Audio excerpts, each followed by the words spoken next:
Hello everybody and welcome to this tutorial. Today I will continue with the installation of Kali Linux within a virtual environment. You might have noticed that I have two screens on which it is written Kali Linux, and they are exactly the same except one has a bigger font and a zoomed in picture, so to say. So over here on the left side, this is my virtual machine, the window that I'm moving now. This is the actual virtual machine, and the window on the right side, that is just a zooming in app that I have installed in order for you to be able to better see what I am about to show you here, primarily because I don't have guest editions installed on the virtual machine, and you cannot install them until you actually install the operating system first. Therefore, I can't zoom in anything. I cannot perform any operations of a kind, and you can see that the font on the left side is rather small and a bit difficult to see. Therefore, I will perform the work there on the left side, and you can monitor what I am doing on the right. There is no difference between left and right in terms of actions, only in terms of font size. Anyway, I'm just going to go ahead and scroll down to install, press enter, that is what we want, and the installation procedure is underway. By the way, if you boot into live version, the password for the default password for root is just root in reverse, so TOOR. Just a bit of a brief mention there, a bit of extra info that I wanted to throw in there, might come in handy from time to time. Anyway, pick whatever language is suitable for you. You can also pick the uppermost option where it says C, no localization. So if you want a greater degree of anonymity or something of a kind, you can even pick that. But for the sake of this tutorial, there really isn't any need. And even if you do pick a language, I mean, a lot of people pick English, so that will not footprint you or anything of a kind. So just press enter, and here you can actually choose a country, territory, or area. Well, I don't know, you can choose whatever you want here. I'm just gonna go ahead and click UK because it immediately offers me a British keyboard that I use. So that's very nice in terms of settings, but again, you could have chosen no localization and you would not be asked any of these things. Well, for keyboard you probably would, but for the country, area, or anything of a kind, you would not. In any case, even if you don't pick the right one here, it doesn't matter. Later on, after the installation, you can configure it any way you like, but it's very nice to do it straight away. It saves a bit of work later on. Anyway, the installation is now underway. I'm just gonna unbind my mouse. Seems to get stuck in a loop there. Basically, you bind and unbind your keys by simply pressing the right control key. That is how you control the mouse. Oops. Let's just move this a bit so you can see it a bit better. Expand. Nope. There we go.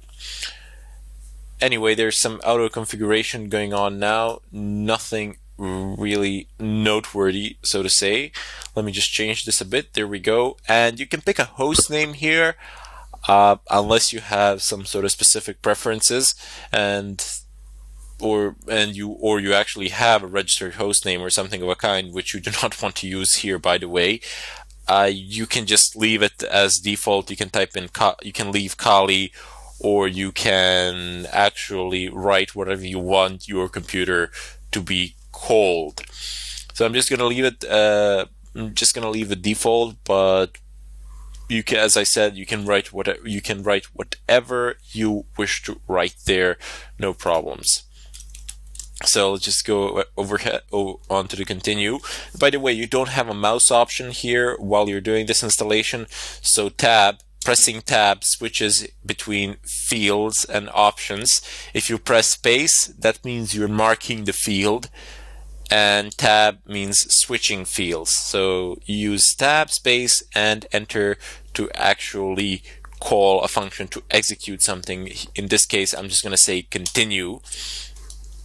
Here you can type in your domain name. No, I do not want a domain name at this time. Keep in mind that you can configure this later on as well should there be a need for it. Just click on continue or hit enter. Now, root password, I would suggest picking something ridiculously complex and complicated. And a lot of people worry that they won't remember their passwords if they're long and complicated or something of a kind. But assign a certain logic to your password, something that reflects the way you think, and then the password can gain on length and you can still manage to remember it. So for example, you can insert a certain word that you use or that you're attached to or something like that, something that you like, but you don't need to type the word, you don't need to spell the word correctly in English language. Rather, instead you can spell it incorrectly and then add, I don't know, like exclamation marks, question marks, greater than signs, lesser than signs, at sign, and so on and so forth. But figure something that reflects your logic, your way of thinking, and make sure that it is above 8 characters. Like, above 8 characters is a must-have. It needs to contain capital letters, a few of them, not just one. You need also a different form of signs. You cannot use just one sign. That's not a good idea. You need to use like 3 or 4 of them in a mixture. The more the better, and don't just type in a word in English language and then type in numbers and then type in signs.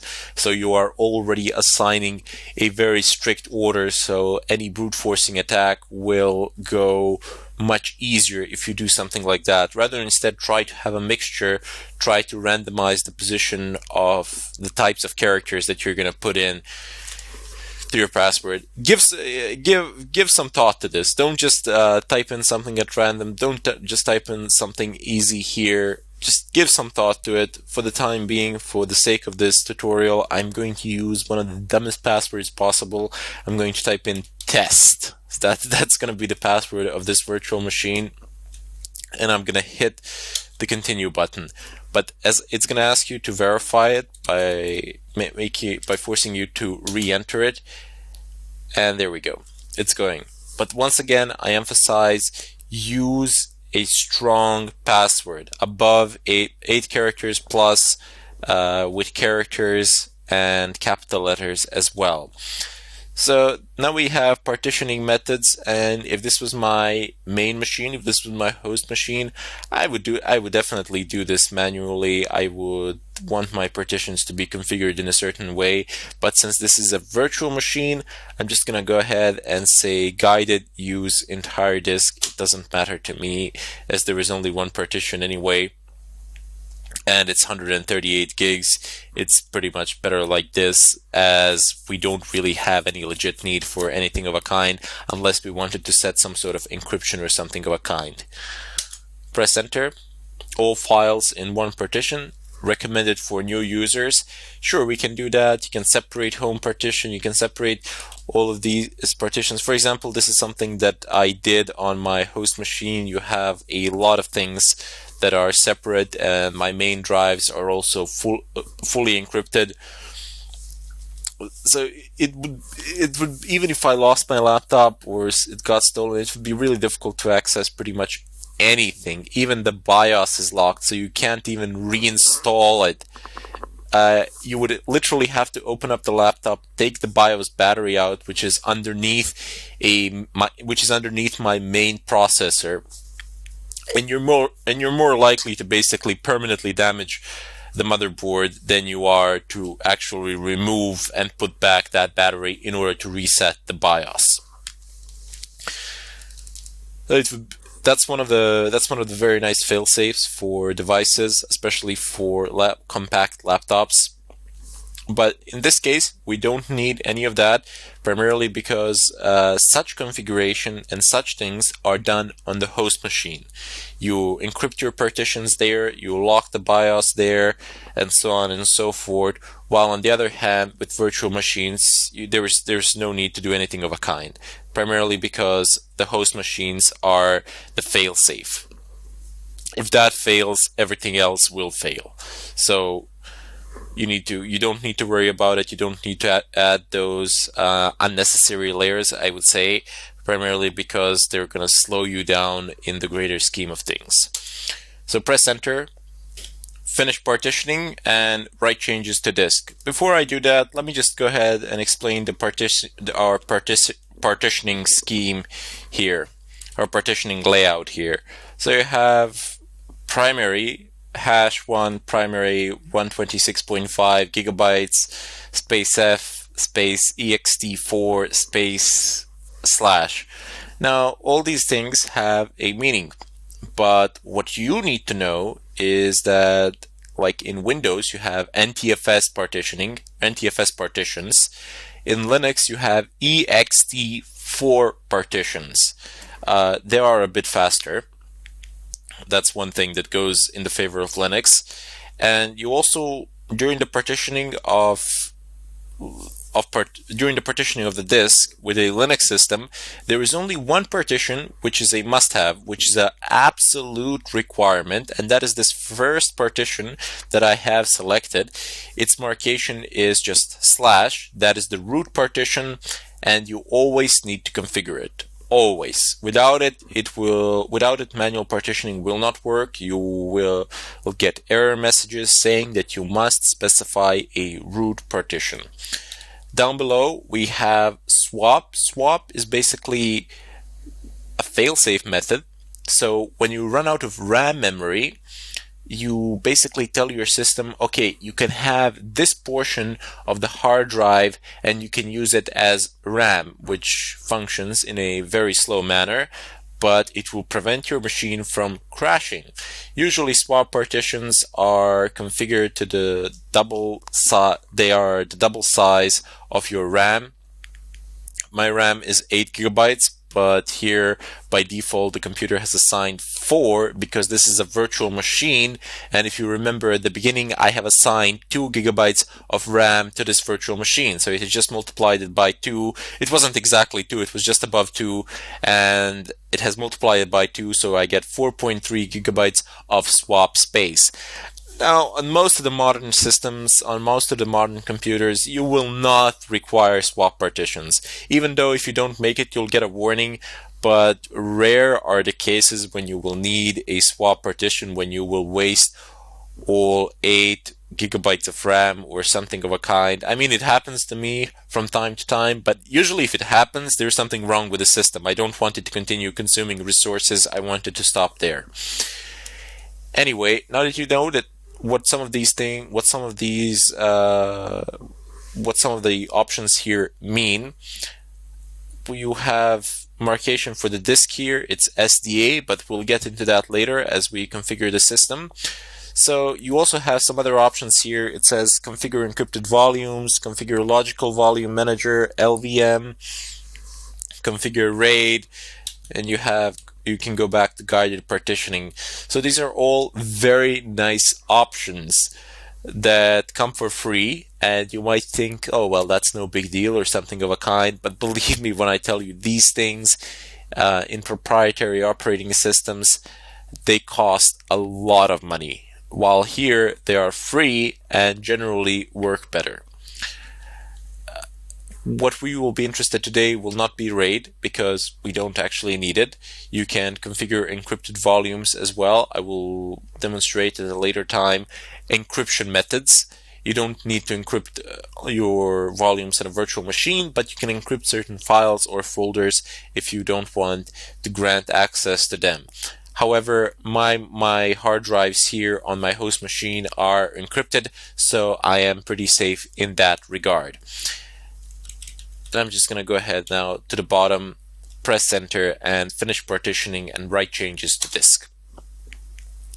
Excellent. So now, oops, let me just move this a little bit so you can see it. Basically, it is asking me for a confirmation. So if you continue, the changes listed below will be written to disks. Otherwise, you will be able to make further changes manually.